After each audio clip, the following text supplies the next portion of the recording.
Salut, donc merci de regarder.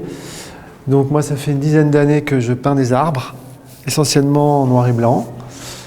Et donc là je vous présente ma dernière expo à la médiathèque de Cham.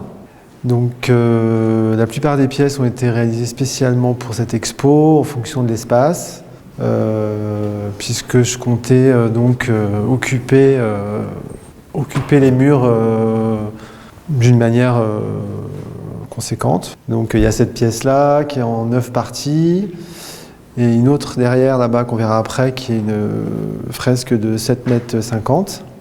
Voilà, que dire, j'ai réalisé toutes ces pièces dans le sud, à Ramatuelle, où je suis parti en décembre juste pour créer ça. Voilà, et je suis revenu avec et je les ai collés sur les planches et je les ai collés au mur. Est-ce que tu peux nous parler de ton travail? Pourquoi les arbres? Alors pourquoi les arbres? Parce que en fait je faisais pas du tout de dessin avant et j'ai fait des expériences chamaniques amazoniennes qui m'ont, on va dire, donné l'envie de dessiner des végétaux. Du jour au lendemain, je me suis mis à dessiner des arbres, des végétaux de toutes sortes. Suite à ces expériences chamaniques.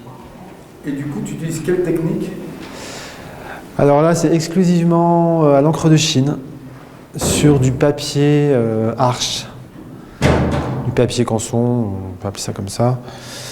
Voilà, de l'encre de Chine, du noir sur du blanc. Est-ce que tu t'inspires d'arbres réels ou c'est juste imaginaire?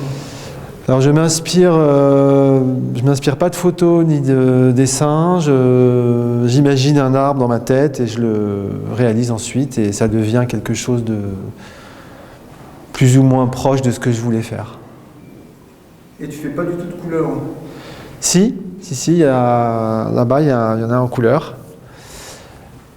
Je me suis un peu essayé à la couleur, mais disons que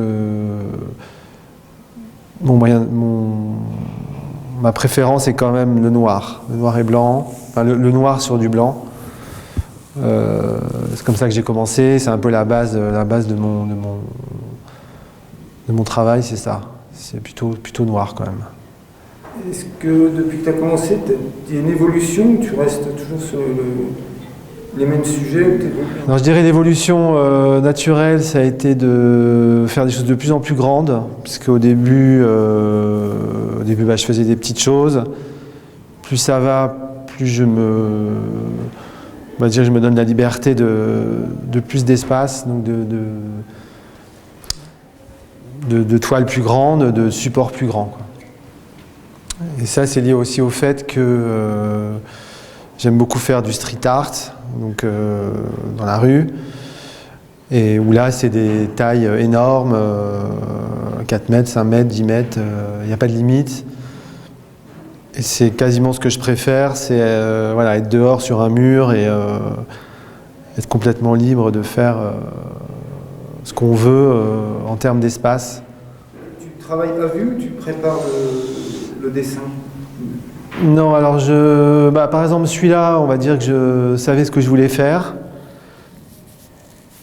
Je sais à peu près ce que je veux faire, ouais. Après, ça devient quelque chose d'un peu différent, mais je fais pas des croquis avant ou je repasse pas sur du crayon, quoi. Non, c'est direct. C'est du direct quand même, ouais.